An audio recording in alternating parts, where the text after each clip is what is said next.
Tere taas kuulama ja vaatama saadet Epitsentris. Arutame täna ühiskondlikult olulistel teemadel, nagu ikka, ja vaatame neid läbi vabade inimeste prisma. Mina olen vabadused.ee toimetaja Hannes Sarv. Ja mina olen ajakirjanik Teisi Heleme Sarv. Täna räägime sellest, kuidas valitsus kliimahirmus püüab välja tagurdada ja seejärel jälgimisühiskonna hirmutavatest arengutest. Sealt edasi ka Rail Balticu alla pandavatest miljarditest ning selle raskest keskkonna jalajäljest. Arutame teemat ajakirja Akadeemia peatoimetaja Toomas Kihoga. Pane sinna raha sisse, öeldakse endiselt kombel ja meie Buratiinona muudkui oleme valmis seda ka tegema. Kui räägitakse, et Rail Baltic on väga loodussõbralik projekt, et see on väga roheline, et siis kui sa oma silmaga vaatad, kui sa seal Rapla lähedal rabas käid, siis sa näed ka, et mis see tegelikult loodusele tähendab.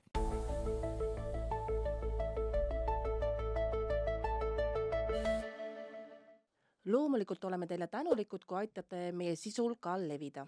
Märkige meie saated meeldivaks ja jagage neid sõpradega. Aga hakkame siis pihta.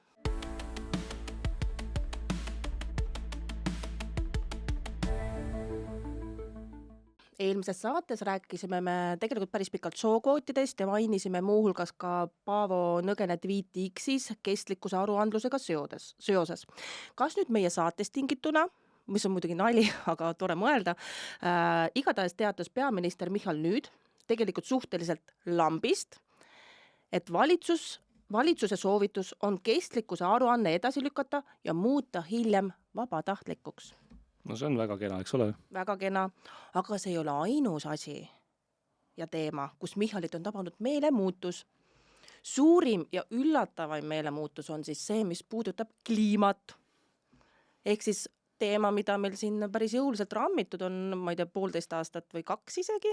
No alates sellest, kui Kaja Kallas tuli ja peaministriks sai ja siis hakati pihta kliimaministeerium, kliimaminister, nagu ikka.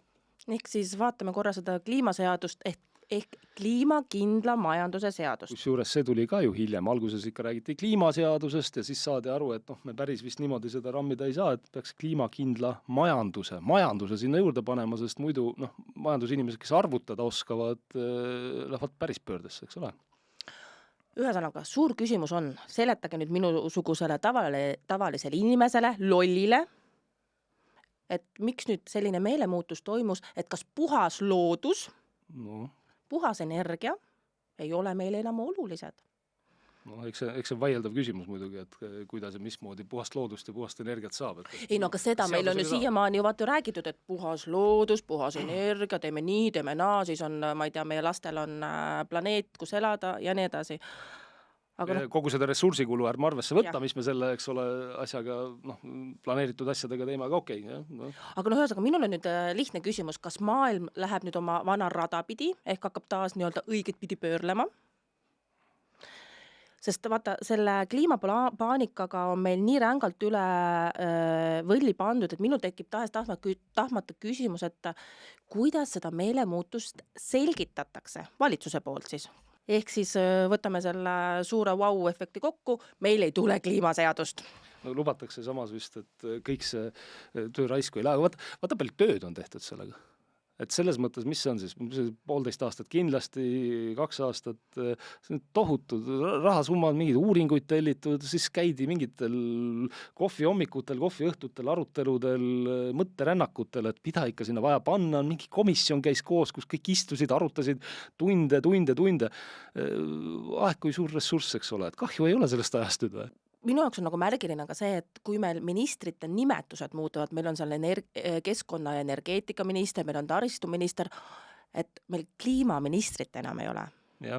Aga nüüd on umbes, et me ei hakka siin raiskama aega ka raha sellele, et me muudame ministeeriumi nime ära, ehk siis kliimaministeerium kui selline jääb alles, aga minust on päris märgiline, et ministrite nimed enam ei sisalda sõna kliima. Ja, eks see on sümboolne, me anname tähenduse asjadele läbi keele, eks ole, ja eks ta on sümboolse tähtsusega küll, et kui me enam ministritest kui kliima teemast ministrite tasandil ei räägi, et siis ta midagi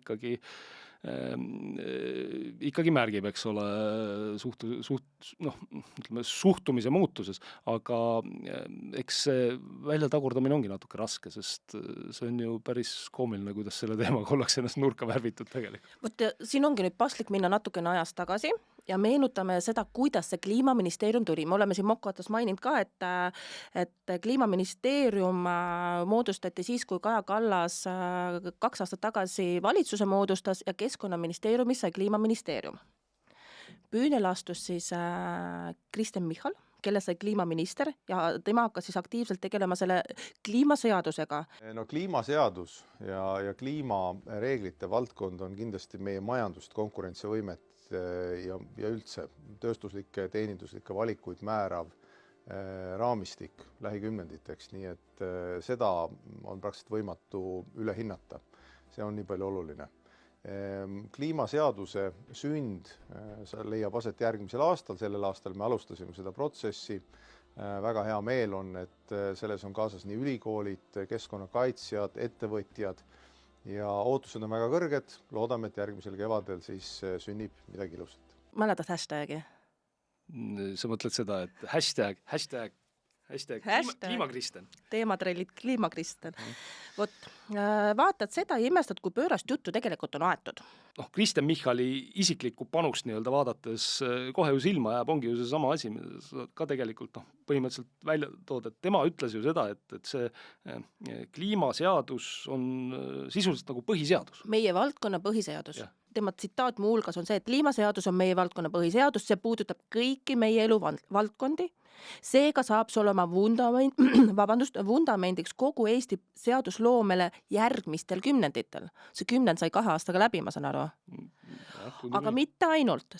Tsitaat läheb ka edasi. Ambitsioon on suur, loodav seadus peab aitama meid kliimamuutusi tõhusamalt leevendada ning tagama väärtusliku elukeskkonnaga tulevikus, kuid lisaks sellele peame suutma pöörata väiksema keskkonnajälje ja kliimasõbraliku majanduse ka Eesti konkurentsieeliseks. Kuidas on võimalik, et nüüd 2 aastat hiljem meil ei ole vaja konkurentsieelist?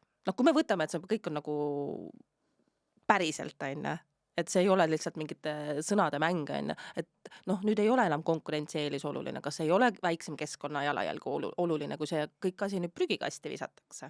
Fakt on see, et see näitab seda, eks ole, kui tõsiselt tegelikult sellesse kliimateemasse põhimõtteliselt suhtutakse või aru saadakse, eks ole, sellest, et mis siis päriselt on, et teiste asjadega ju täpselt samamoodi olnud, et võtta see COVID-kriis, see saab üleöö läbi sellepärast, et konjunktuur muutub. Konjunktuur muutub väga palju halvemaks julgeolekupoliitiliselt ja siis öeldakse, et okei, sellega COVID-iga ei olnudki midagi. See kliimaga on ju tegelikult sama asi, et tegelikult mõtlevad inimesed, mina eeldan küll, et saavad aru, et see CO2 fiksatsioon ja kõik see asi, et see on natukene nagu, ütleme, natuke on nagu viltu pandud, et fikseerimine ühele kasvuhoonegaasile ja et siis tänu sellele, et meie siin Eestis kuidagi midagi sellega teeme, maailma kliima läheb paremaks, see kõik, see tasakaal võrreldes Hiinaga, võrreldes Ameerika Ühendriikidega, mida teised teevad, et see kõik.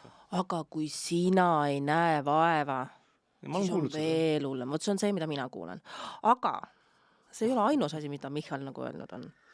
2024. aasta mais toimunud julgeolekukonverentsil pidas ettekandega tollane kliimaminister Kristen Michal, kes rääkis maailma energeetika tulevikust ning selle mõjus ka Eesti julgeolekule. Muu hulgas ütles ta, kliimamuutused mõjutavad meie maailma, seda, kuidas me oma elu elame ja asju teeme. Kliimamuutused on kadunud.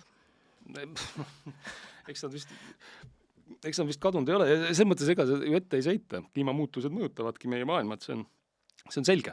See on selge, lihtsalt küsimus on selles, et mis neid kliimamuutusi põhjustab, et kas see, kui me ütleme, kõik elektriautodega sõitma hakkame ja tuulikud püsti paneme, takistab kliimamuutusi või mitte ja ütleme, on põhjust sellises teisis niikuinii kahelda. Et see ongi see küsimus, et kas lõpuks siis justkui natuke tunnistatakse, et ega meil nüüd kahte asja, eks ole. Esiteks, et majandus kukub kokku, et kui me selle süsiniku nulli poole nii hoogsalt nagu läheme ja ajame ennast pankrotti, ja teiseks, et kas me tõesti usume siis, et kõik need arvutimudelid, millel need asjad põhinevad, on nagu päris, eks ole. Ja minu jaoks on alati see ka, et kust tuleb aku koostisosa, mida sellega pärast tehakse, kust ta tuleb füüsiliselt see auto, et see ei ole ju see, et me siin Eestis teeme midagi lokaalselt meie endi jaoks, et see kõik on, Absoluutselt. Inimesed üldse nagu ei mõtle sellele suuremale pildile. Need arvutused on tehtud jah, et 6 korda rohkem on vaja maapinda segi pöörata elektriauto jaoks kui tavaauto jaoks, aga see on veel selline eraldi edasiarenduse teema, loomulikult. Aga kliimaseaduse vajalikkust on ju Michal korduvalt rõhutanud. Muulgas pärineb temalt tsitaat: puhas ja soodsama hinnaga energia vähendab heitmeid, tõstab majanduse konkurentsi ning ekspordivõimet ja annab ruumi uusi tööstus Eestisse tuua. Kui kommenteerida, siis ega siin muud ei olegi, et sa võid seda ilusat juttu ajada ja nii edasi. Ilmselt sa ajad seda edasi ka, aga siin ma tahan tähelepanu juhtida lihtsalt jälle selle soodsama hinnaga energia jutule, et see on puhas, me oleme sellest rääkinud ka enne ja see on, arvutused lihtsalt ei klappi. Aga see ei olnud üldse ammu, kui Michal käis raadiosaates Vikerraadios ja ütles, et ärme mingisse numbrimaagiasse kinni näe, siin nagu küsiti arvutusi talt umbes, et kus kohast siis tuleb see soodsam energia. Aga ma arvan, et see jutt muidugi jätkub. Et selles suhtes, meretuulikutele tõmmati kriips peale, aga maismaale on vaja need ju teha. Aga veel on mõned kihid siia peale laduda. Kui Michali järeltulijaks sai Yoko Alender, siis jätkus sama narratiiv. Kliimaseadust, kliimakindla majanduse seadust on väga vaja. Näiteks avaldas kliimaminister Alender möödunud aasta oktoobris ERR-is arvamust, et kliimakindla majanduse seadus on kokkulepe, mis annab kindluse, et jätkame liikumist õiges suunas ning selgus, et riigi ja erasektori investeeringud aitavad säilitada elukeskkonna meie lastele ja edendada puhta majanduse kasvu ning parandada heaolu. Ja siis on koalitsioonipartner, kes samamoodi kinnitab, et tegu on väga vajaliku asjaga. Igor Taro on väga toredasti kirjutanud: puhas loodus ja kvaliteetne elukeskkond peaks olema ihaldatud eesmärk igale tervemõistuslikule ettevõtjale ja lihtsale inimesele, kes omab pikka vaadet. Kas nüüd kõigest paar kuud hiljem nendele samadele poliitikutele on puuga pähe virutatud, sest enam sellist juttu me ilmselt ei kuule? Kuuleme vähem, ma arvan, sest esialgu ikkagi selle väljatagurdamise kontekstis ikkagi hakati ju rääkima, et kliimaseadust võib-olla siis ei tee, aga me paneme kogu selle hea töö, mis me oleme teinud erinevatesse seadustesse ja nii meil see eesmärk jääb samaks ja palju tööd on ära tehtud ja me ikka pooldame seda süsiniku nulli ja nii edasi, nii et justkui seal see, aga ei olegi võimalik nii lihtsalt üleöö ilmselt muuta. Küsimus on selles pigem, et ilmselt räägitakse vähem, sest see samane uus koalitsioonileping või alusleping või mis nad tegid seal, see ju kliimamuutusi enam ei puuduta. Kliimamuutused, see on jälle sümboolse tähtsuse ja väärtusega asi. Et kui sa keeleliselt, kui sa ei manifesteeri mingisugust sellist teemat ja tõmbad selle sealt välja, siis järelikult sa ilmselt sellele nagu nii palju tähelepanu ei pööra, aga kui sa võrdled neid eelmiste koalitsioonilepingutega, mis Reformierakonna vedamisel oli tehtud, siis kliimamuutus oli seal hästi oluline. Et selles suhtes me kuuleme sellest vähem ja ilmselt see poliitika siis peab ka muutuma ja järgi tulema. Minu jaoks on märgine ikka see, kui sa juba ütled, et meretuuleparkidega me edasi ei lähe, siis see on juba tegelikult suur asi, sest te olete, ma ei tea, teil on eriplaneeringud ja kõik, mis te olete töösse pannud. See kõik on nüüd nii-öelda maha tõmmatud, maha kriipsutatud, et selles mõttes ikkagi, kui sa räägid CO2, siis tegelikult on huvitav see, et Kliimaministeerium alustab nüüd Euroopa Liidu liikmesriikidega läbirääkimisi, et lükata edasi teise heitekogustega kauplemissüsteemi rakendamine hoonete ja maanteetransporti kütuse jaoks. ETS2. Just, ja nad on veel valmis taotlema selle ETS2 tühistamist. Aga see on ju väga mõistlik samm või tähendab, seda me peamegi tegema. Kogu see narratiiv on rumal, lollus ja nii edasi. Ainuke küsimus on selles, et kuidas nad nüüd suudavad oma näo säilitada seda tehes nende inimeste ees, kellele nad on lubanud igasugu utoopilisi asju. Ehk siis nad peavad säilitama näo, et me küll teeme seda, aga me ikkagi hoolime kliimast, me hoolime sellest, et meie planeet saab tulevikuks säästetud.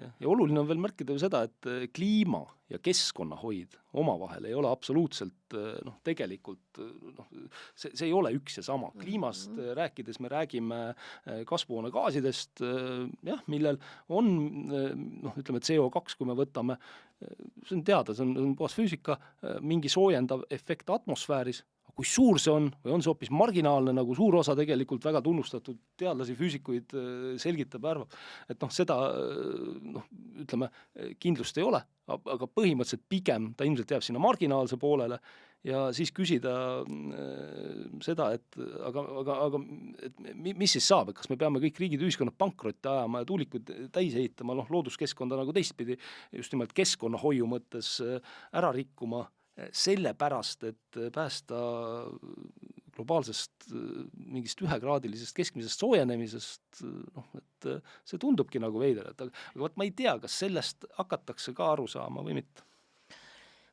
Ja lõpetuseks on nagu hea öelda, et kuna mulle õudselt meeldib küsimuse õhku visata, ma siin ikka meie vestlustes aeg-ajalt viskan küsimuse õhku, siis viskan järgmise küsimuse ka õhku, ehk mida plaanib teha Fridays for Future Eesti aktivist Kertu Birgit Anton, sest kirjutas ta ju alles hiljuti, et pole ühtegi põhjust, miks Eesti riiki või siin tegutsevad ettevõtteid ei peaks saama võtta kohtus pihtide vahele kliimamuutuste süvendamise eest. Ja. Kas Anton on advokaadid juba rivistanud? On nüüd kohe meil kohtus ukse taga ootamas juba. See on välismaine eeskuju jälle, ega lääne pool ju selliseid kohtuasju korraldatakse, ega Eestiski on korraldatud õlitehase vastane kohtuasi ja nii, et eks neid kindlasti võib veel tulla. Aga minul lihtsalt on tekkinud küsimus ja ma siin olen paari inimesega seda nagu arutanud või isegi vaielnud, et kas see meelemuutus tuli iseseisvalt või tuli see meelemuutus nüüd seoses sellega, kes jaanuaris meil Ameerikas presidendiks sai? Eks ta, ma arvan, loomulikult sealt need mõjud on ja kui me ei taha oma konkurentsivõimega nagu täiesti ümber kukkuda või maha käia, et siis me peame järgima seda, eks ole, Hiinast, USAst, me oleme niikuinii ettevõtluse ja majandusega maas, kui me jätkame nende kliimapoliitikatega, siis me aina rohkem maha jääme. Aga põnev on oodata, mis nüüd järgnevad nädalad ja kuud toovad nii Eesti kui Euroopa kontekstis, nii et jääme arenguid ja ootama. Täpselt, et jääme neid arenguid kindlasti jälgima, et kas see väljatagurdamine siis Eesti Vabariigi valitsusel sellest kliimahullusest õnnestub või midagi ikkagi jätkatakse. Nüüd on aeg minna jälgimisühiskonna juurde.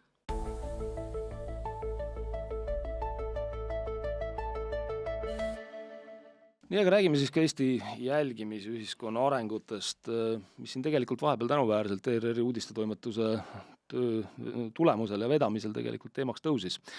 Aga kahju on muidugi sellest, et teiste peale tulevate teemade all, kas või seoses valitsusega, kas või seoses selle sama kliimaasjaga, mida me siin käsitlemisime, ta tegelikult üsna kiiresti ära kadus.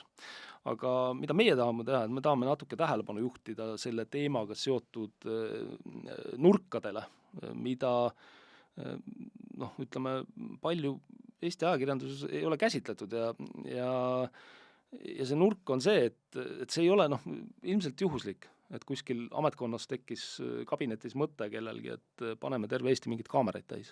Et see on ikkagi süsteemsem areng lääne ühiskondades tänasel hetkel ja kurb küll, aga see on selline, ütleme, mitte ta on ida poolt tulenev, kui me mõtleme, eks ole, see trend on Hiina, see trend on ka tegelikult Venemaa, kes neid olusid natukene teab ja jälgib seal ja nüüd ongi nagu see probleem, eks ole, et miks me neid trende tahame siis nii hoogsalt läänes üle võtta, aga lühidalt väike ülevaade, mis meil siis siin toimus, et meelde tuletada kõigile, et esmalt tuli siis välja, et Eesti politsei tahab 2027. aastaks kasutusele võtta uue liiklusjärelevalve lahenduse ehk iseseisvalt ja automaatselt rikkumisi salvestava patrullauto.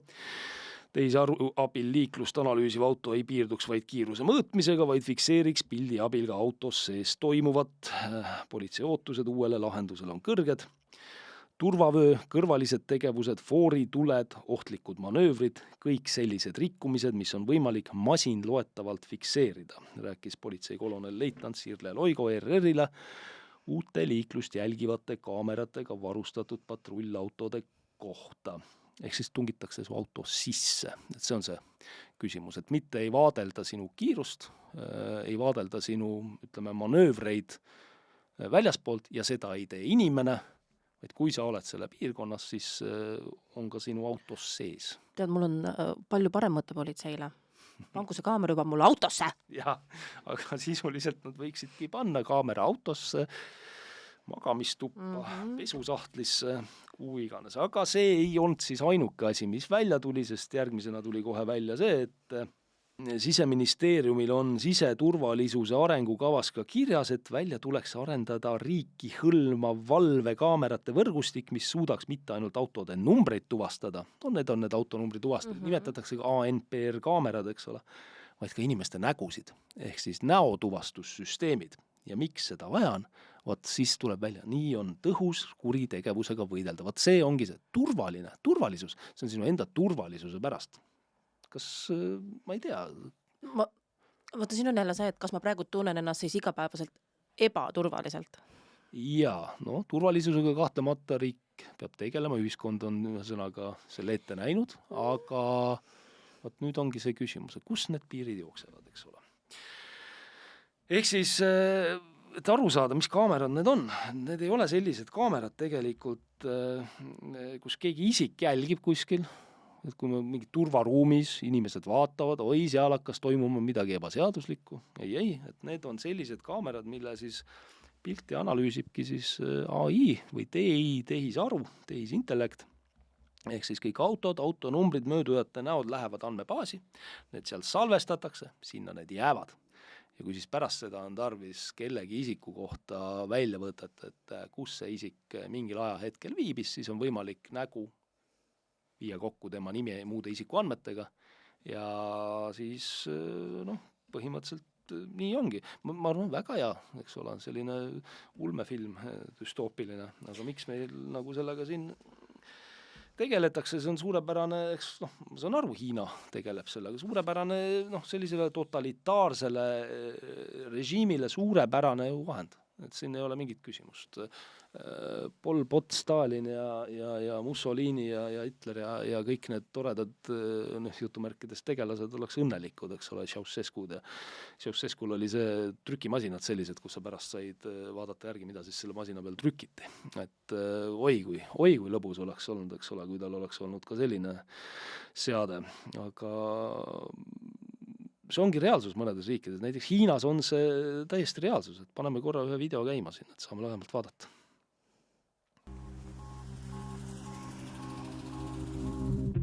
Analysts estimate that over half of the world's nearly 1 billion surveillance cameras are in China. These cameras surveil and store the images of all who cross their paths. Police around China rely on software to analyze and extract more information. State media promotes the software's ability to identify a person's race and ethnicity, the color of their clothes, and whether they're wearing a mask or glasses.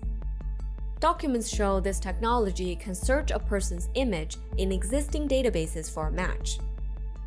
These search results often contain more specific information about the person, like their national ID number, name, sex, and permanent address. Ehk siis Hiinas on vähemalt praegusel hetkel 600 miljonit, see on mõne aasta tagused andmed, 600 miljonit kaamerat juba, et pool sellistest tehisaru kasutatavat sellist näotuvastuskaameratest on Hiinas. Et seal on see segatud siis sotsiaalse krediidisüsteemiga ja see on väga võimas kontrollivahend võimude käes, et samamoodi arendatakse näotuvastussüsteeme Venemaal ja Hiinas kui Venemaal juurutatakse ka näotuvastus kasutavaid maksesüsteeme, biomeetrilisi andmeid kasutavaid süsteeme, et ongi kõhedust tekitada, miks me siin lääne pool nende asjadega soovime tegeleda, et mis meil nagu peas toimub, et kus me nagu, et COVID-kriisis me juba võtsime kasutusele neid Hiina meetodeid, aga miks me endiselt selle teemaga, selliste teemadega nagu edasi liigume ja kuidas on võimalik, et selles mõttes see on reaalsus, et kuidas on võimalik, et see ongi reaalsuseks saanud, et Eestis nad on arengukavades kirjas, aga noh, Inglismaal näiteks, käisime alles Londonis, eks, et see on samuti ju pilgeni täis. See oli täiesti üllatav, et me oleme ju käinud Londonis ju korduvalt, aga nüüd oli niisugune pikem vahe sees, Covid oli vahe,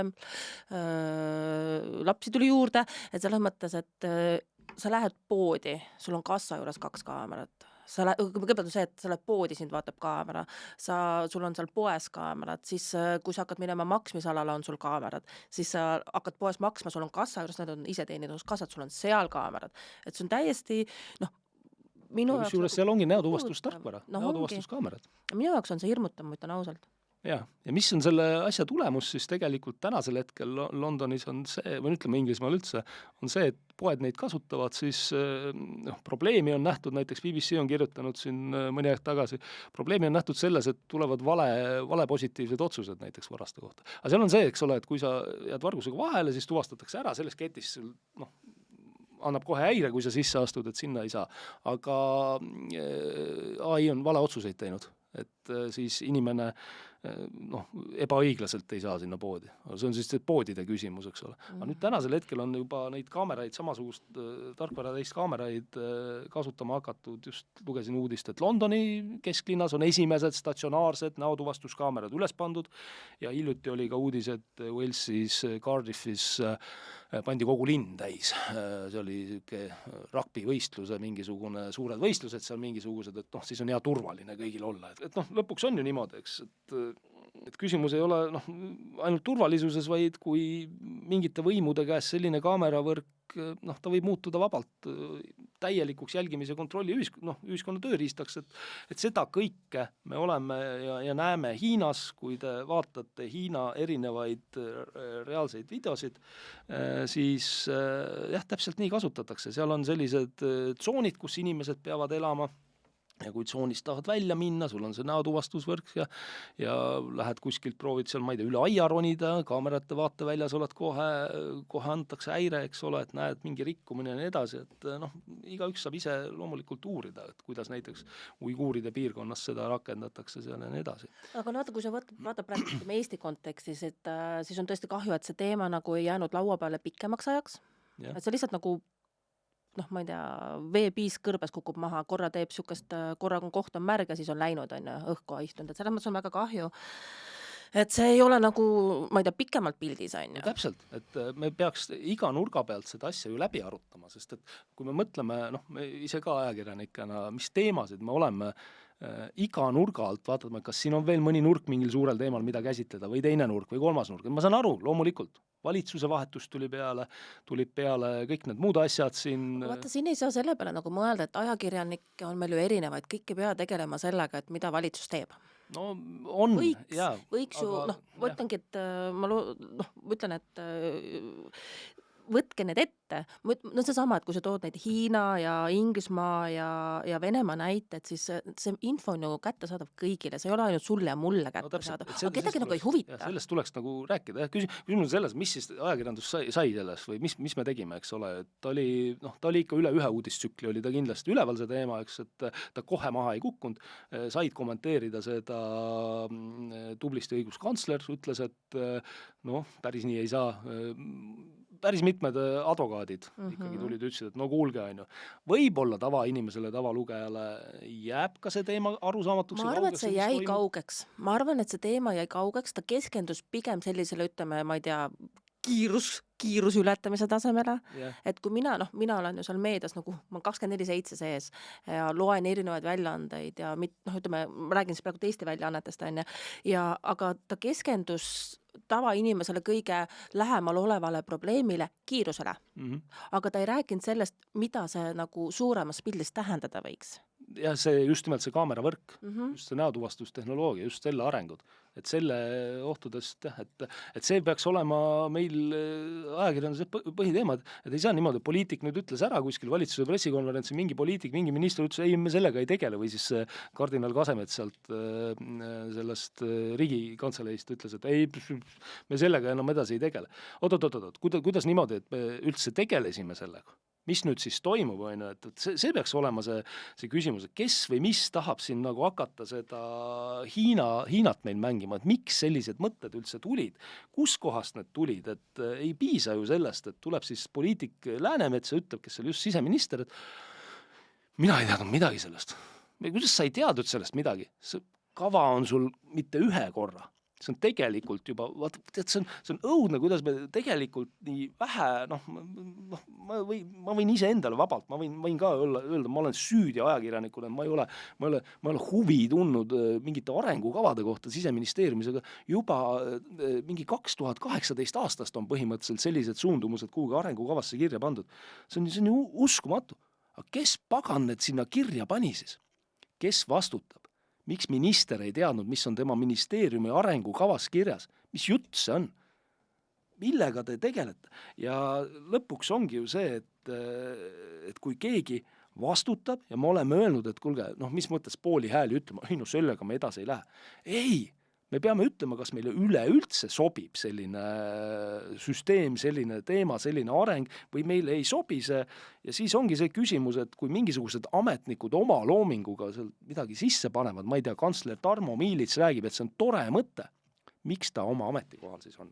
Siin me oleme ju näinud seda, et ega seda ametniku vastutust ei ole meil mitte kuskil. No mitte kuskil ei ole loomulikult, siis kui isegi tehakse mingisugune uurimus või analüüs, siis tehakse mingisugune suur kera, öeldakse, et kuidas see oli see, kobar, meil oli kobar. Kobar ja nüüd on sellest saanud käkk sai sellest ja vastutust ei saa vastutusele kedagi võtta. Ja kui keegi ei vastuta, mis te arvate, et kas siis jääb nagu viimaseks korraks? Ei jää, loomulikult ei jää. Korduvalt on tagasi lükatud seda keskmise kiiruse kaamerate mõtet siin, mida see Maanteeamet kogu aeg pressib, mis on ka tegelikult see, et sa siis kogu teekonna jooksul jälgid kedagi, eks ole, see jälgimine, see läheb andmebaasi, eks ole, ja siis automaatsed trahvid ka ja kiirus on väga halb ja kiiruse ületamises trahv. Aga vot see jälgimise pool, ei ole ju niimoodi, et öeldakse neile, ei me sellega edasi ei tegele ja siis tuleb paari aasta pärast või poole aasta pärast jälle tullakse, mingi uue ministri juurde tullakse, minnakse, ma ei tea, võib-olla nüüd minnakse selle Terrase juurde, öeldakse, kuule, äkki paned väikselt. See vist ei ole küll Terrase teema, aga see on Taro teema. Aga ühesõnaga siin ongi vaata see, et mida meie saame ise teha, ma ei tea, ajakirjanike või kodanikena, lihtsalt jälgida ja vajadusel kirjutada ja kajastada või tõsta lihtsalt, ma ei tea, X-is või kuskil muul sotsiaalplatvormil kisa, kisa mitte nagu halvas mõttes, vaid see ongi, et juhtida tähelepanu, kuulge, kas me tahame olla nagu Hiina? Ei täpselt, ega see ongi see küsimus ja teine asi, eks ilmselt tuleb hakata neid igasuguseid dokumente ka tähelepanelikumalt lugema, sest ma kujutan ette, et sinna on ikka igasugu sousti nagu sisse pandud, sest et meil on riigiaparaat on liiga suureks paisunud ja riigiaparaadis töötavad inimesed teevadki endale tööd ja siis nad käivad kuskil ju seminaril, koosolekul ja arutavad ja siis mõtlevad igast häid ja toredaid ideid välja, kuskil on näinud, nemad võib-olla mõtlevad, et näed, Londonis tehakse jube kihvt, eks ole. Londonis mõeldakse, et Hiinas tehakse jube kihvt. Et tegelikult ei ole kihvt. Aga ma lõpetuseks panen siia ühe videoga mängima Hiinast ja tahaks siis tervitada kõiki neid ametnikke, kes on seal politseijuhid ja Siseministeeriumi armukas toimkond, kes tegeleb selliste toredate asjadega. Kindlasti kantsler Tarmo Miilitsat. Ja Tarmo Miilitsat ja kõiki teisi ka, kes selliseid toredaid asju tahavad meile siia importida. Et videol näete siis Hiina jälgimistehnoloogiate viimast sõna ehk väga tark ja kaameraid ja andureid täis topitud robotkoer, mis siis kombinatsioonis autonoomsete politseisõidukitega moodustavad Hiina kommunistlike ametnike sõnul ideaalse jälgimis- ja kontrollisüsteemi. Vot.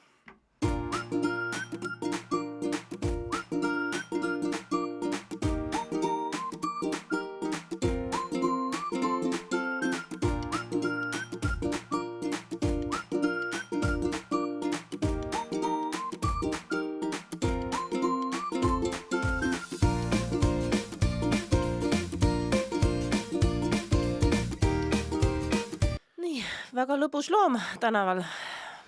Loodame, et me nüüd sellega jälle meie endi ametnikele mingisuguseid ideid ei andnud. Ai. Et varsti leiame ka kuskilt arengukavast, siit Eesti valitsuse arengukavast, et mingi robotkoer on tekkinud, et me tahame ka selliseid robotkoeri saada. Autonoomsed autod meil juba on, eks ole, mis tehisaru abil kõike salvestavad, et koerad oleks ka vajalikud. Nii et jah, kindlasti seda teemat käsitleme me ju erinevate nurkade alt edaspidi edasi. praegu aga liigume edasi ja katsume kokku lugeda, mitu miljardit ülealgselt planeeritu rongiprojekt Rail Baltica siis maksma läheb. Arutame seda Ajakirja Akadeemia peatoimetaja Toomas Kihoga.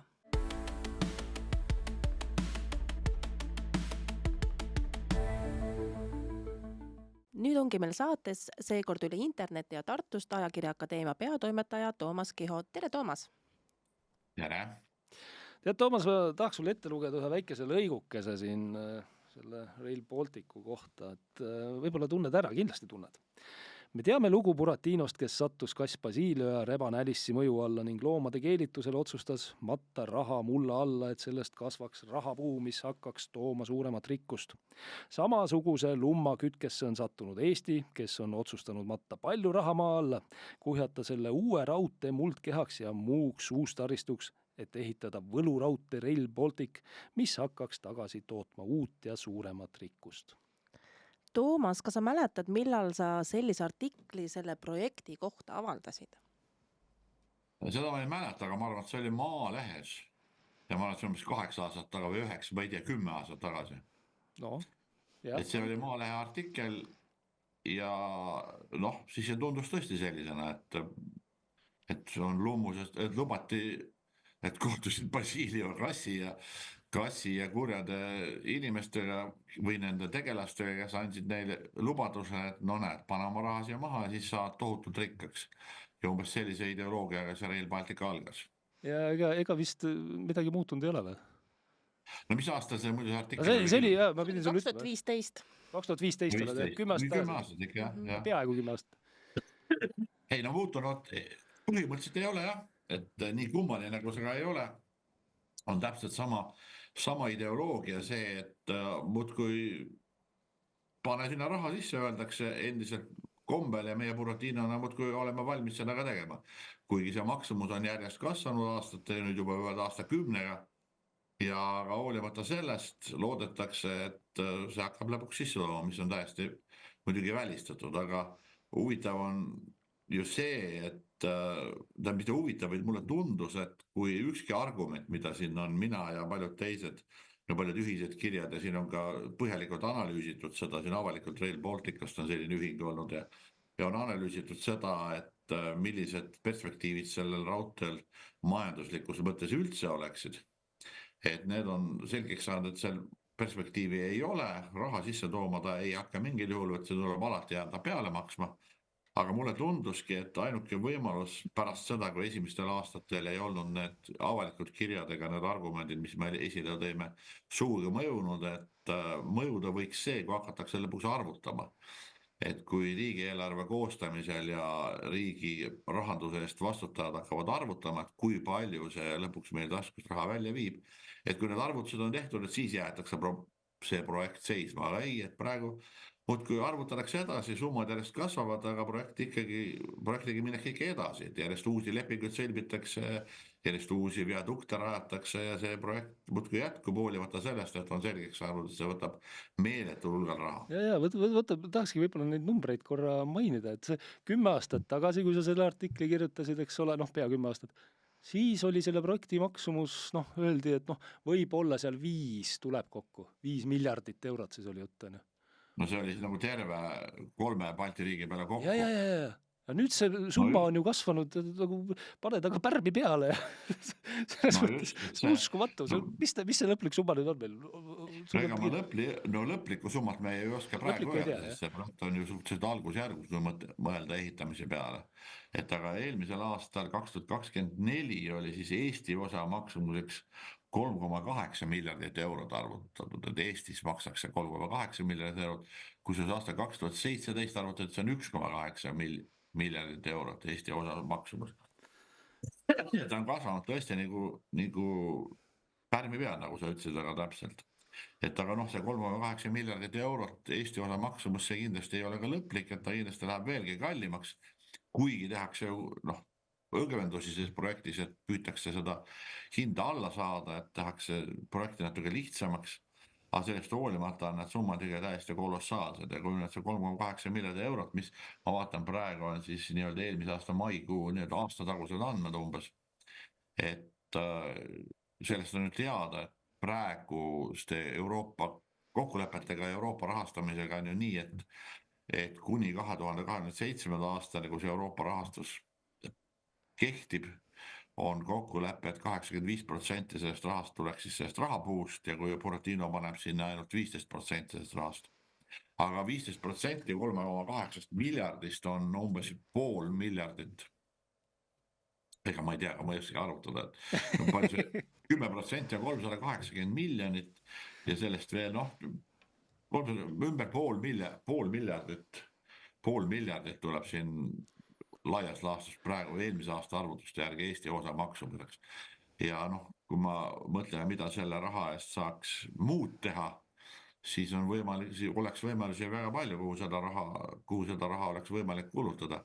Ja lõpuks eks see 85%, mis peaks Euroopa rahastusest tulema, et sellelgi on ju, et see on ju ka tegelikult meie raha mingis mõttes, et Euroopa Liidu raha on ju ka osalt Eesti raha, nii et kui tänapäeval räägitakse suuresti sellest, et õudselt palju oleks vaja kulutada kaitsele ja meie nii-öelda sõjaliste võimete tõstmiseks, siis eks see pool miljardit kuluks ka sinna marjaks ära ja lõpuks mitte ainult Eesti kaitsmine, vaid terve Euroopa kaitsmine, et see 85%, mis sellest siis peaks tulema Euroopast, et seda saaks ka kasutada Euroopa kaitsevõimekuse tõstmiseks, mis oleks palju mõistlikum kulutus, kui matta see raha täitsa suvalisse projekti. Ma tahaks mainida korra, et Toomas Kiho ei oska arvutada, siis see tähendab seda, et ta on matemaatikadoktor. Et siis ta... Ma põhimõtteliselt tean, kuidas arvutatakse. Aga põhimõtteliselt tead. Et see on nii lihtne ülesanne, et seda aritmeetikat suudab iga koolipoiski teha. Jah, täpselt, et aga see on sul, õige märkus, me sõitsime ka, vist eelmine aasta käisime, vist ei olnud tükk aega käinud, aga käisime seal Raplamaal on üks tore raba või see on Raplamaalt kaugemal või see on see natuke edasi. Mis veel, Mukri on ju? Mukri. Ja, et me aeg-ajalt siis lähme sinna, hästi ilus on see raba selle niimoodi. Ja siis sattusime tee peale ja vaatame tohutud vallidad ja me ei saanud aru alguses, mis nüüd toimub. Aga see on täpselt see, mida sa ka viimases artiklis kirjutasid, et suuri kuhjasid pannakse kokku nüüd üle Eesti siin igale poole. Et suure jah, see on võimas, et see just nimelt seal Lõuna-Harjumaal ja seal on, kus see aasta, 10 000 aastaid on see maa olnud lame, see on nüüd viimased paar tuhat aastat põldu haritud ja äkki on keset neid põldusid kerkinud nii kõrged kunstlikud mäed, et see on täiesti vapustav metsade kõrgused ülesõidud on rajatud ei kuskilt, sest raudteed veel ju all ei ole, aga autod peavad sealt niimoodi ettevaatlikult üles ja alla sõitma, et kõik see materjal, kõik see kruus, mis on kokku aetud juba nendeks viaduktidekski, et juba see on väga palju ja neid tuleb veel raudteepultkehale lisaks tuua, nii et see loodusliku olukorra kahjustamine karjääridega on väga märkimisväärne, et seetõttu see on ka üks aspekt, mida tuleb meeles pidada, et kui räägitakse, et Rail Baltic on väga loodussõbralik projekt, et peab sellise keskkonnasäästliku raudtee toob meile ja transpordi, et see on väga roheline, et siis kui sa oma silmaga vaatad, kui sa seal Rapla lähedal rabas käidid, siis sa näed ka, et mis see tegelikult loodusele tähendab. Jah. Aga kui me vaatame seda sama, ma ei tea, Raplamaa näidet, siis või üleüldse, mis siin tehtud on, ega selle baasil vist saab järeldada, et ega seda projekti enam seisma ei saa panna. Kuidas ei saa? Et projekti on väga lihtne seisma panna, et lõpetada seda ära. Muidugi need need kruusahunnikud ja need viadukt, mis on tehtud, need on tehtud, ega neid saab sealt kruuse uuesti võtta mingiks muuks otstarbeks, aga see on selline kaugem asi, aga iga projekti saab seisma panna. Et kui sa lihtsalt ei tee enam edasi, et lõpetad ära selle koha peal, kus ta praegu on ja see on ka kasulik, et kui sa selle raha, mis on planeeritud järgmisteks tegevusteks, kui sa selle raha jätad sinna panemata, siis see raha jääb sul üle, saad seda mujale kasutada, nii et seisma saab panna alati. Ja ei, loomulikult saab, eks ole, et see on see valiku koht, kas panna või mitte panna, aga kas paned raha edasi, muidugi tuima näoga. No praegu teab selline tunne.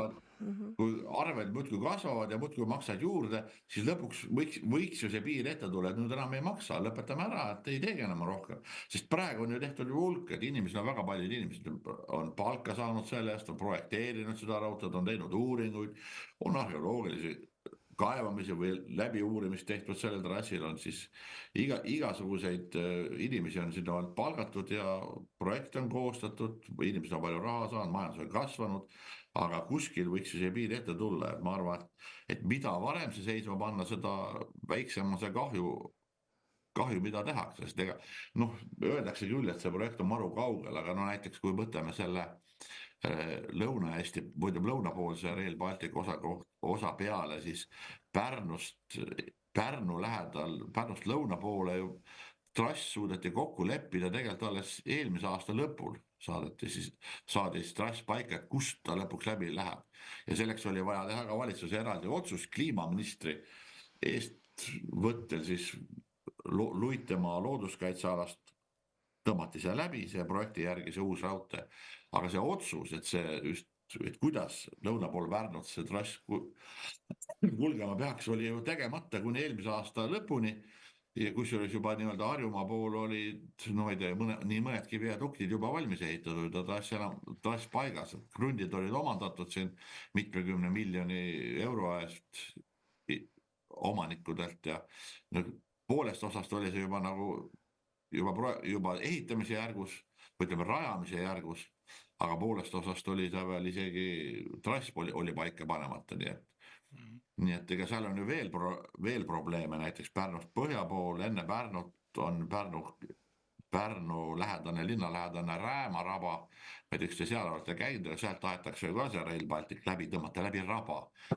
See tähendab siis seda, et kõik see raba turba pinnas, mis seal on, see tuleb ära võtta sealt, kuidagi täita see kruusaga ja see on täiesti enneolematu projekt, et ega see ka päris täpselt ju ei teata, kuidas see läbi raba nüüd raudteed ehitada, et raba peale seda ehitada ei saa, ta hakkab kõikuma, kas ehitada posti peal, see on täiesti pöörane ja veel läbi projekteerimata osa, nii et neid küsimusi selle konkreetse trassi juures on päris palju, nii et mida varem me selle praegu peatada saame, seda kasulikum on lõpuks meile kõigile, igale Eesti kodanikule. No võib-olla see küsimuse asetus siin on võib-olla selline hoopis, et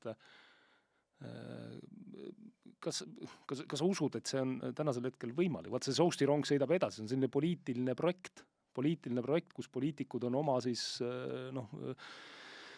rinnaesisega seda läbi surumas ja mida ma silmas pean, poliitiline projekt, äriprojekt, võib-olla räägime veel natuke sellest äripoolest niikuinii ka, aga äriprojekt see ei ole ju kunagi olnud tegelikult, kui arvestada ka seda, et need ühisettevõtted ja asjad, mis siin loodud on kõik mingite poliitiliste või ütleme ametnike poolt nagu mehitatud ettevõtted on alati, et see nagu rammitakse nagu lõpuni, vaata, et ma ei tea, kas rammitab seda, ma loodan, et ei rammita.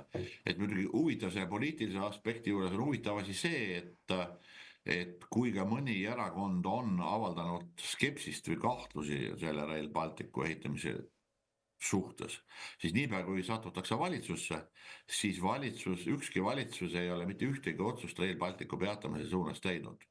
Et ükskõik, mis erakonnad seal valitsuses on olnud, pole olnud erakonda, kes Rail Balticu vastu või selle projekti seisma panemise poolt oleks olnud. Kuigi nii-öelda enne valitsuse sattumist on kahtlusi Rail Balticu suhtes esitatud. Ja selles mõttes on ta huvitav vähe, et selles mõttes on ta poliitiline projekt muidugi, et alates eeskätt muidugi Reformierakond, kes on põhiliselt olnud valitsuses ja kelle juhtpoliitikud on ka selle algatuse juures üldse olnud, et selline tee rajada, et nendes on arusaadav, aga kõik teised erakonnad, kui nad on võimu juures, siis nad on ei ole sellest raudtee ehitamise lõpetamisest kõnelenud, aga majanduslik projekt on ta nii-öelda ehitajatele ja nendele, kes seal tööd saavad, on ta kahtlemata tulus, et sa oled saanud elada ja töötada ja raha selle eest kõik need 10 aastat nagu praegu juba on, ja nende jaoks on see projekt muidugi ka isiklikult majanduslikult tasuv, sest see on puhas töö ja raha, mis sa saad oma palgana kätte. No eks sa oled selle 10 aasta jooksul või natuke rohkem siin kirjutanud neid artikleid iga natukese aja tagant, on olnud erinevaid kirju, nagu sa ka juba viitasid, kus on väga palju, noh, vähemalt ma mäletan, sa olid esimese selle kirja eestvedaja, eks ole, 101 kiri vist oli, aga seal on järjest erinevaid ka olnud, et ütle, miks see teema, tähendab, kuidas sa tunnetasid ära siis juba 10 aastat tagasi, et kuule, vaatasid peale lihtsalt ja ütlesid, et kuule, see on kõik jama ju, millega me tegeleme siin või juba, noh, selles mõttes, kus see muidugi, et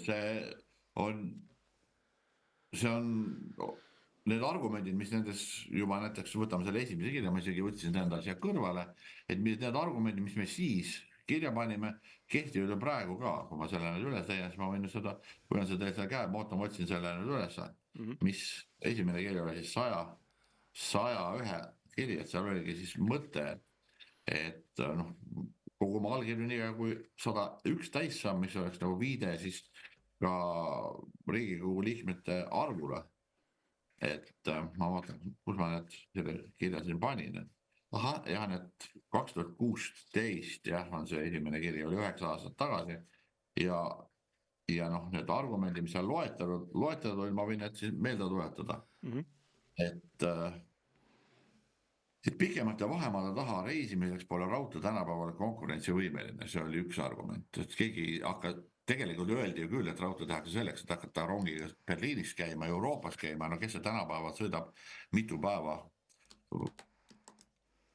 rongiga selleks, et kaugele Euroopasse jõuda, tänapäeval sõidetakse ju lennukitega, midagi ei ole teha.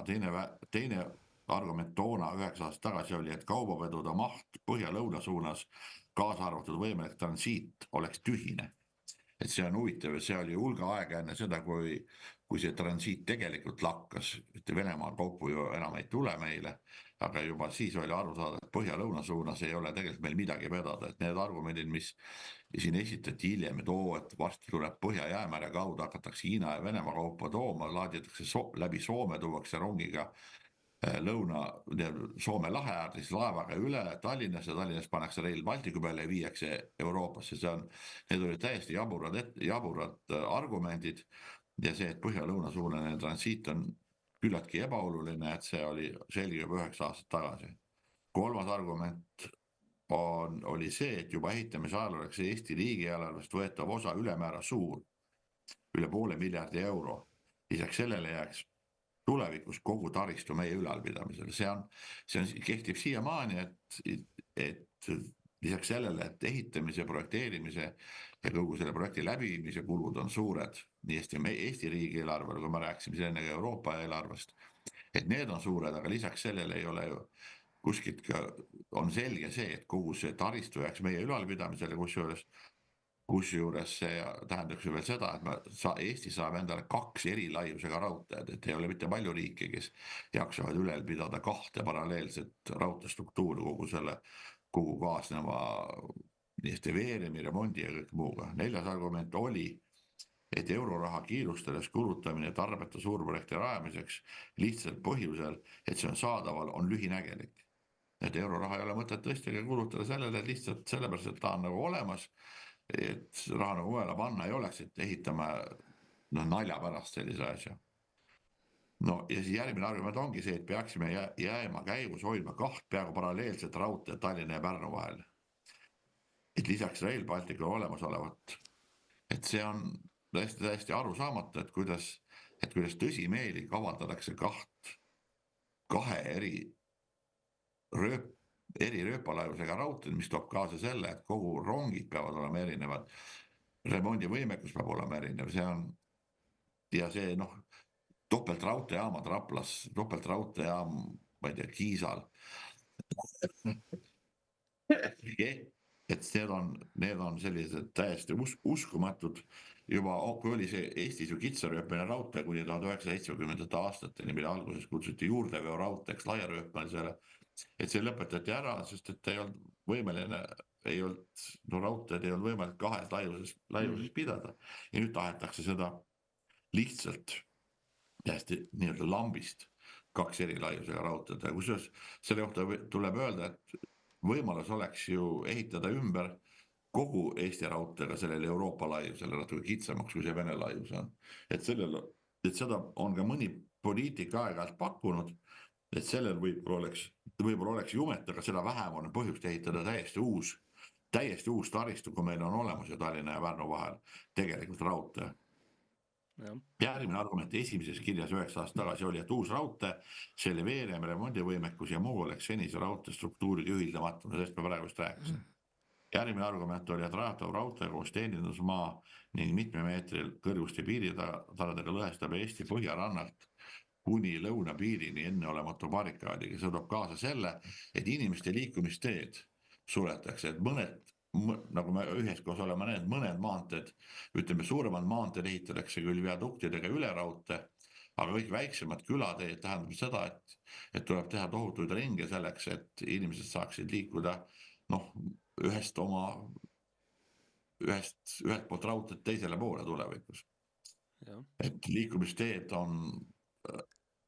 on läbi lõigatud. Samasugune asi juhtub mitte ainult inimeste liikumisteede, vaid ka loomade liikumisteedega, mis nagu me toona 9 aastat tagasi kirjutasime, ka seab ohtu loomaliikide arvukuse, eriti siis läänepoolses Eestis, kui see barrikaad tõesti sinna ette peaks tekitama. Ja muidugi olulisem argument on veel see, et see nõudlus liiva, kruusa ja paekivivarude järele on tohutu, mis on kaugel ressursside mõistlikust ja säästlikust kasutamisest. See on ka üks oluline argument, kui me vaatame, kui palju on siis peab uusi karjääre rajama ja kui palju peab maalt välja võtma ehitusmaterjali, mida tegelikult oleks vaja võib-olla hoopis mujal. Ja siis oli ka argument, et see, et ta tõstab muude tee-ehituste hinda kõikjal Eestis ja nagu nüüd on ka näha viimaste riigieelarvete valguses on näha, et maantee-ehitus jääb toppama sellepärast, et kogu ressurss läheb tee-ehituse puhul läheb selle raudtee rajamisele ja maanteedele enam ei jagu.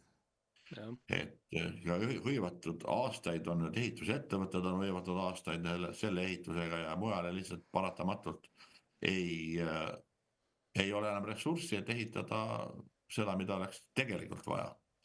Ja siis oli siin veel argumente, et enneolematut maade võõrandamist ja kokkuostu tähendab, siin oli juttu sellest, et mitmekümne miljoni eest on neid krunte omandatud selleks, et seda raudteed seal läbi vedada, siis kaotab kinnisvara oma hinda seal raudtee ääres, et asustusstruktuur ja maakasutus, väljakujunenud asustusstruktuur ja maakasutus on lõhenenud, et pole tegelikult analüüsitud üldse, millist ruumilist mõju trass endaga kaasa toob.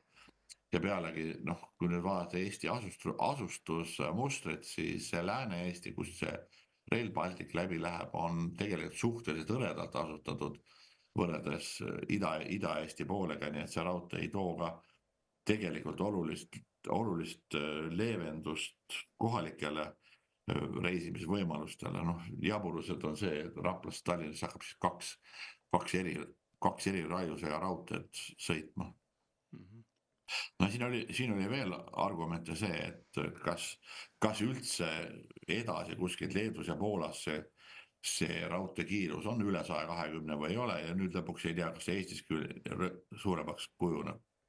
Ja lõpuks on need analüüsid ka olnud vigased, AECOM-i uuring, millele on tähelepanu juhitud, et seal oli üks argument oli see, et maanteede veokid, mis maanteel veavad kaupu, et nende saastamine on niivõrd suur, et see toob, et kui hakata rongiga vedama, siis see on keskkonnasäästlik, aga tuli välja, et see AECOM kasutas veokite puhul vananenud andmeid, et sellise reostusmääraga autodel juba ammu Euroopa Liidus keelatud, nii et sellised argumentid olid 9 aastat tagasi laual ja neid argumente on täpsustatud ja kirjutatud veel nende järgnevate aastate jooksul edasi, aga sellest hoolimata, nagu sa ütlesid, projekt on seni poliitiliste otsuste toel muudkui edasi liikunud, nii et see on tegelikult kurb, et see niimoodi edasi on läinud. Neid kirju on ju aastate jooksul olnud kokku 5, neist viimane oli siis 2019. aastal, mis avaldati Postimehes 2020. aasta alguses.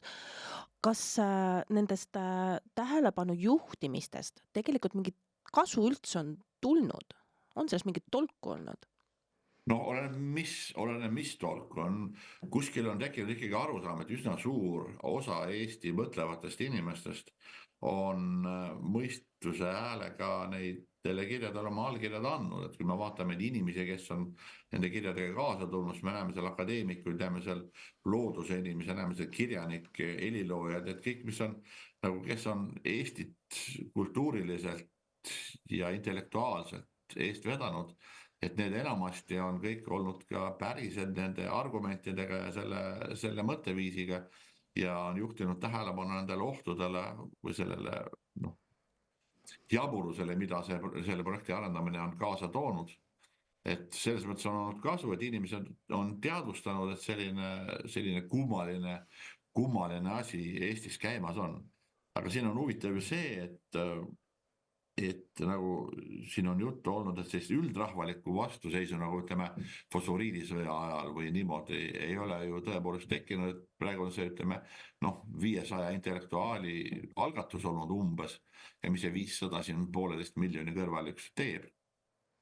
Aga nende intellektuaalne panus on muidugi olnud märkimisväärne, et sellist suurt allkirjade kogumist üle Eesti ei ole ka korraldatud, sellist hiigelpetitsioonide või meeleavalduste tegemist, kuigi ka neid on natukese tehtud.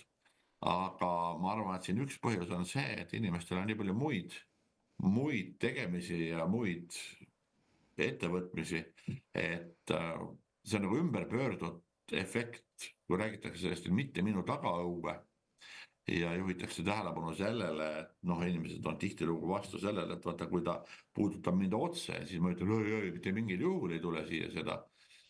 Ma ei taha ma tahan siin rahulikult elada, ma ei taha seda, aga see projekt konkreetselt, see Rail Baltic mõjutab vähemalt nende inimeste meelest, kes nendele kirjadega on ühinenud Eestit tervikuna, et see on nagu need, kes mõistavad, et Eesti on nende kodu tervikuna, kuigi nad ise ei pruugi üldse selle Rail Balticuga, see ei ole neil kinnisvara, ei ole neil mingisuguse emotsionaalset sidet konkreetselt nende kohtade, rabade ja metsadega, kus see Rail Baltic läbi on kavandatud, et siis nendel on emotsionaalne side ja tundeline side terve Eestiga ja nad mõistavad, et see on tervele Eestile kahjulik, et see on nagu ümber pööratud see mitte minu tagaõue efekt, et inimesed on mures mitte oma tagaõue pärast konkreetselt, et see on nende enda rahakott ja nende enda krunt või nende enda kinnistu.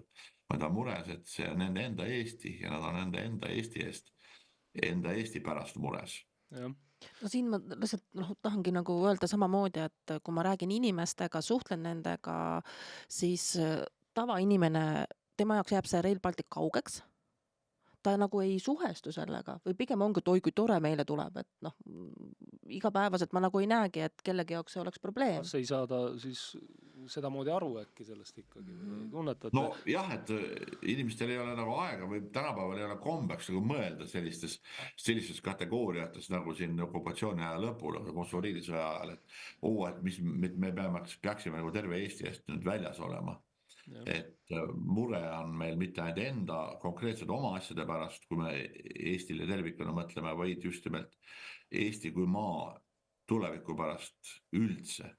Et sellist laadi mõtteviisi nüüd 30 või 35 aastat pärast fosforiidisõda eriti ei ole. Nüüd tegelevad kõik oma asjadega ja ärkavad alles siis, kui see asi tõesti nende enda tagaõue jõuab, et siis ärgatakse, et on ju aru saada, et tänapäeval sellist tüüpi rahvaliikumist nagu okupatsiooni aja lõpul ei ole, et seetõttu ei mõelda ka selle peale, ei mõelda ka niimoodi Eesti kategoorias tervikuna, et mis see lõpuks Eestile tervikuna nagu kaasa võiks tuua. Kui sellele ei mõelda, siis tõesti ärgataksegi alles siis, kui ta tõesti jõuab konkreetsete inimesteni. Jah. Ma mõtlen poliitikutel, miks on julgust ka minna selle projektiga nii-öelda edasi ja rammida, on ikkagi ka see sama asi, millest sa teisi rääkisid, et inimestele ei jõua see kohal nii edasi. Ma arvan, ju neil on neid arvamusküsitlusi küllalt seal partei peakorterites uuritud, et võib edasi minna küll. No ja seal on veel see asi ka, et see Rail Baltica tegijad, eestvedajad, need, kes selle eest on pandud vastutama, kes on omale selle töö võtnud, on ehitavad ja rajavad Rail Balticut, et nendel on olemas ka finantsilised vahendid ja ütleme raha selleks, et teha nagu tänapäeval öeldakse, sisuturundust. Et nad saavad anda välja uudiseid, nad saavad korraldada igasuguseid nii-öelda PR-aktsioone ja tilgutada ajakirjanduse sinna ja tänna positiivseid uudiseid selle kohta, aga samal ajal need, kes on, ütleme, kas või nende kirjade näitel ühinenud nende kirjadega või siis avalikult Rail Balticust nad ju tegutsevad oma tasku peal või neil ei ole tegelikult mingisugust finantsilist tuge, et see on üks asi, et selline finantsiline ebavõrdsus on nende Rail Balticu tegijate ja nende küsimärkide seadjate vahel. Et no see on asi, mis kindlasti aitab kaasa sellele, et inimesed, kes pealiskaudseid uudiseid jälgivad, muidugi väga tore, kui see tuleb, et ei mõelda nagu lõpuni, et mis see kaasa toob. No.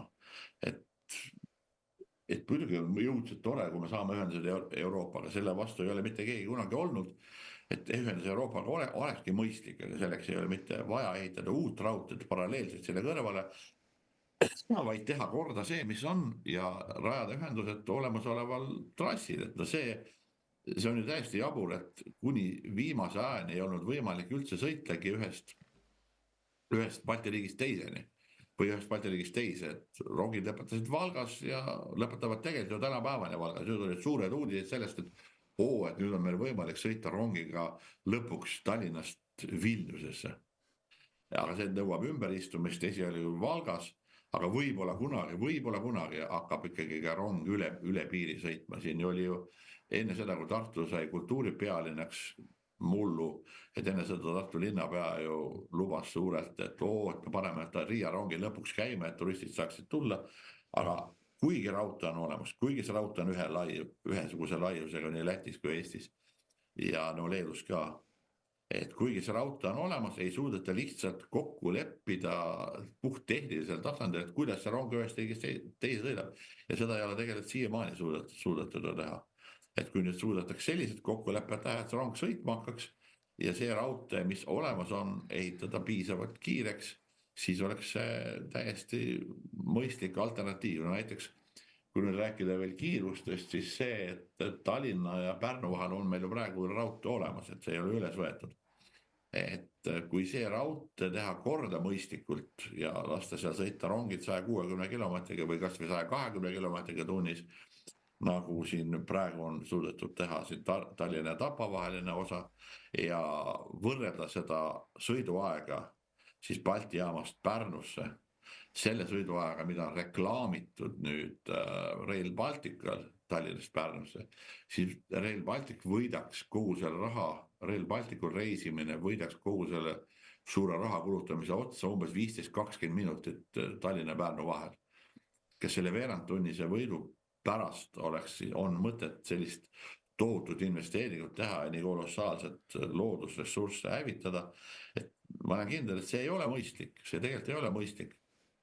Aga nüüd tulles tagasi selle küsimuse juurde, et kuidas siis poliitikul ikkagi selle poolt on edasi seda, ütleme, arendavad ja raiuvad, on seal kaks põhjust. Üks põhjus on see, et ikkagi arvatakse endiselt selle Buratino kombel, et kui me paneme 15 kopikat, siis me saame Euroopast 85 kopikat.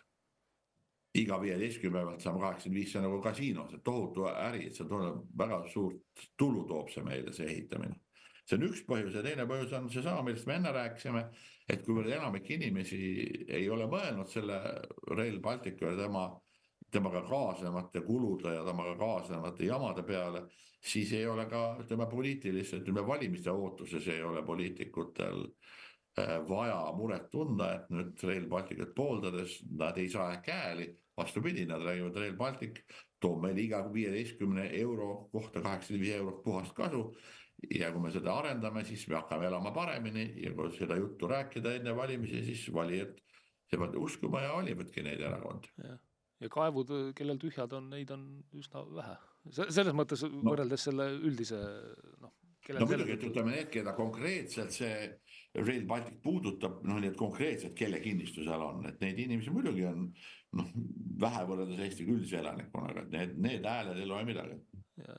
Ja no teine asi, millele me ikkagi, millest on ka keeruline aru saada, ongi see raha mõõde siis käia välja niimoodi, et 15 kopkat ja 85 kopkat, eks ole, aga tegelik tasuvus, millele sa oled ka mitu korda siin viidanud, et ega seda ju välja arvutatud kuidagimoodi mõistlikult kuskil ei ole. Täna meil on lubatud, siin oli see, sa viitasid selle AECOM-i analüüsil, hiljem oli ka see Ernst Youngi analüüs, aga seal ju seda tasuvust arvutati nagu õhust või äkki sa täpsustad? Ongi.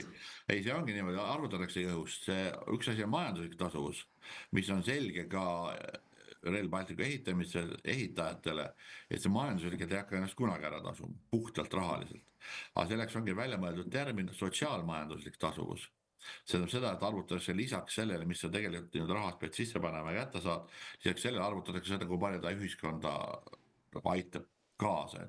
Parandab transpordiühendusi, inimestel tekib võimalus selle kaudu liikuda, tekib võimalus kaubavedajatel selle kaudu, mida praegu ei ole, et tekib võimalus ka keskkonda säästa, et me paneme rongid käima, mis tähendab seda, et veoautod ei tossa enam maanteedel, kaubad lähevad raudteele ümber, et selline sotsiaalmajanduslik tasuvus, mis on selline ühiskondlik kasu, mida rahas mõõta ei saa, aga me saame seda seda tavatseda hinnata ja seda on mõistlik, kui sa oled hindaja, Rail Balticu tasuvuse hindaja, siis on mõistlik see sotsiaalmajanduslik kasu võimalikult suurena näidata ja kui ta näidata võimalikult suurena, siis tuleb välja, et see ongi sotsiaalmajanduslikult tasuv see projekt, aga see, nagu sa ütled, see on õhust võetud ja muidugi ta on õhust võetud, et ega seda ei saagi nii täpselt arvutada nagu ütleme, mis maksab koorem kruusa või koorem killustikku.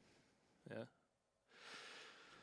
Vot siin 2020 tulid ju ka erinevad sellised kriisimomendid peale, et ega me ei ole nendest kriisidest siin üle saanudki siiamaani, julgeolekukriis on niikuinii tõsine kriis, aga koroonakriisist oleme ikka üle saanud, ma arvan. Vaimselt ma ei tea, kas kõik on. Aga see selleks. See küsimus on lihtsalt selles, et ta võttis täielikult fookus ära ülejäänud teemadelt, eks ole. Ja siis samal ajal tegelikult arendati ka seda projekti edasi, aga siis ütleme selle 4-5 aasta jooksul ei ole väga palju ka, ma tean, sina aeg-ajalt kirjutad, eks ole, ajalehes, aga sellist avalikku arutelu selle projekti puhul olnud, aga siis samal ajal on kogu aeg edasi liigutud sellega. Vähem minu mulje on nagu selline olnud, et kriitikat on nagu vähem olnud.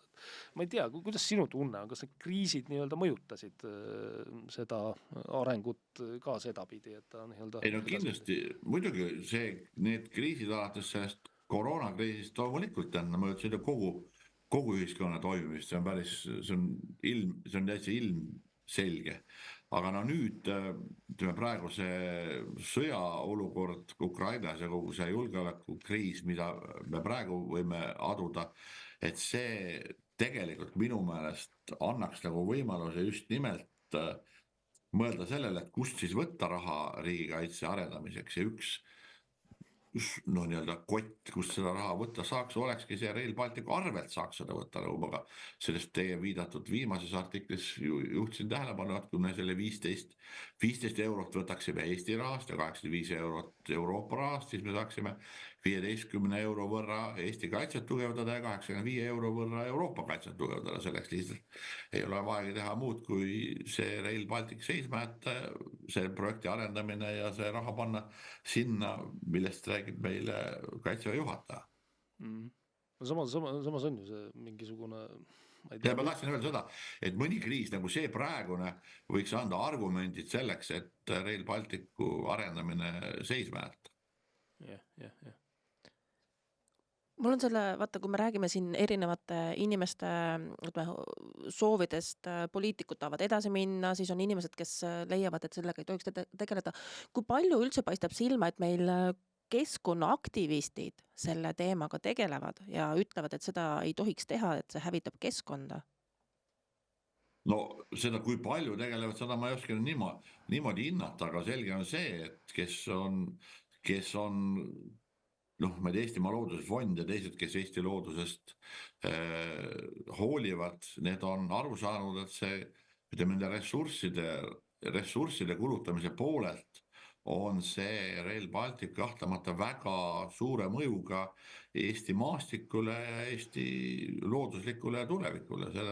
See on päris arusaadav ja kui vaadata ka nüüd neid inimesi, kui tagasi selle kirjade sarja juurde tulla, siis väga palju nüüd tunnustatud looduse inimesi on ju ühinenud nende kirjadega, Eesti akadeemikuid, loodusteadlasi kui ka ma ei tea, loodusfotograaf, ma ei tea, Fred Jussing alla kirjutas, kes siin hiljaaegu meie seast lahkus ja need põhilised looduse mõtestajad on kõik sellel seisukohal olnud, et see projekt on Eesti loodusele kahjulik, mitte kasulik.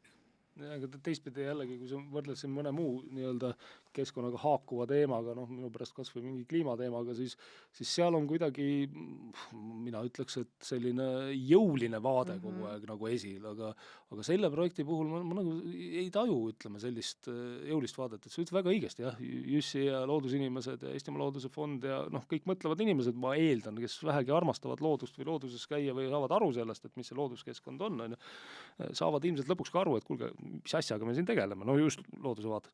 Aga sellist kampaaniat nii-öelda ma ei ole ausalt öeldes kuskil selliste fondide või üksuste poolt näinud või et... Ma enne püüdsin ka öelda, et see kampaaniade tegemine ei olegi ju niisama põlve otsas, neid teha ongi raske oma enda tööde ja tegemiste kõrval. Absoluutselt.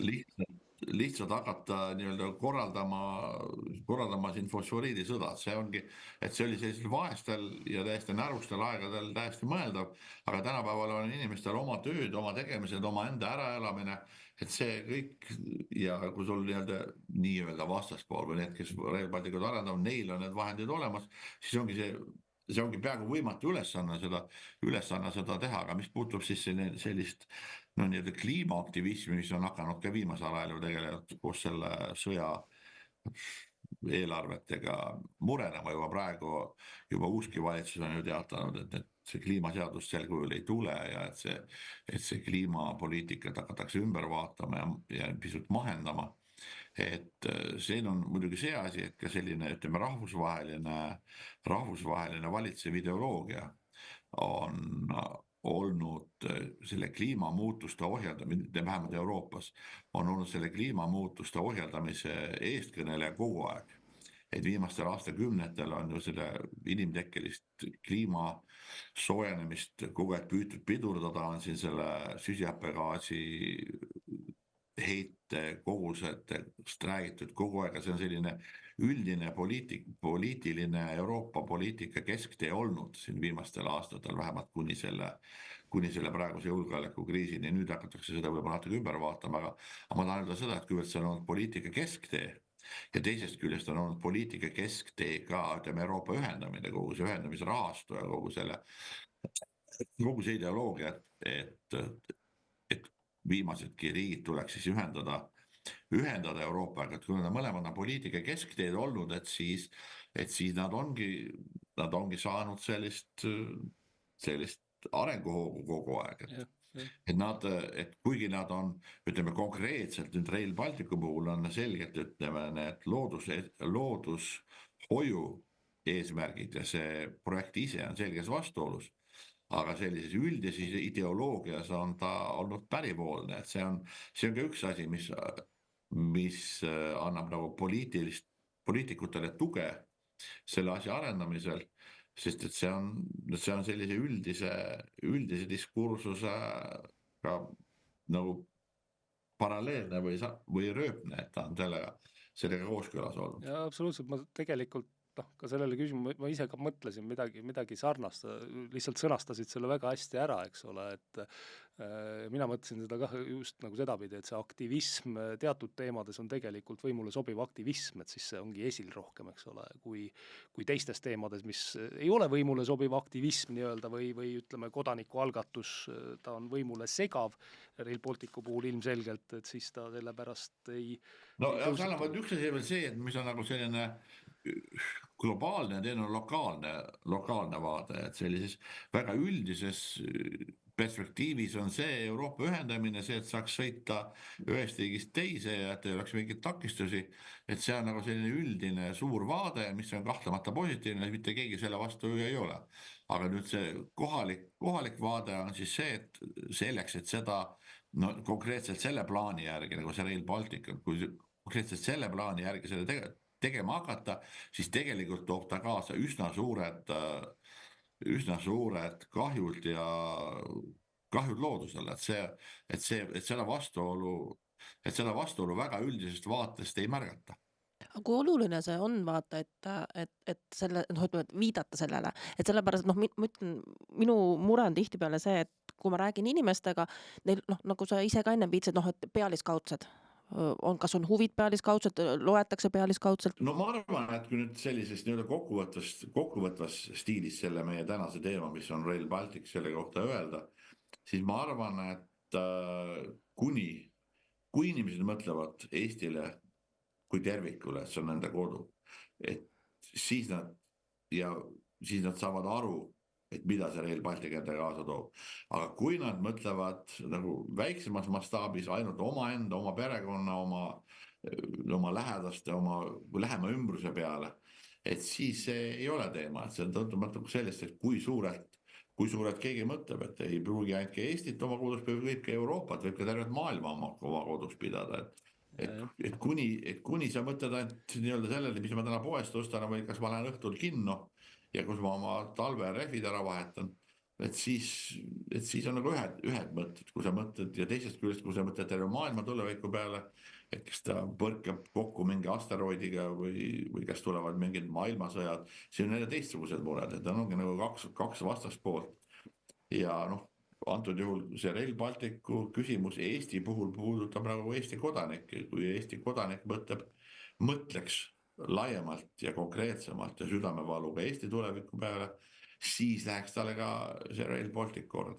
Kuule, aga Toomas, vaatan vaikselt saate aega ongi meil tegelikult täis tiksunud täna, et väga hea arutelu oli, et natuke tegin hukraks ka selles mõttes, et ma just pean silmas seda, et tegelikult see projekt ju läheb ja liigub see Rail Baltic vaikselt edasi. Loodame, et äkki seisma jääb, et minu lootus, et mingid argumendid peaks ikka lõpuks mõjuma hakkama. Hoiame pöialt ja igal juhul aitäh Toomas saatesse tulemast ja seda teemat meile avamast. Aitäh, kutsusite ja võtke heaks. Nii, aga täname ka teid, head kuulajad ja vaatajad, tuletame teile meelde, et ootame ikka teie asjalikke kommentaare saates käsitletud teemade kohta ja et sisu leviks palume teil meie saated ka meeldivaks märkida ning neid sõpradega jagada. Kohtume taas 2 nädala pärast.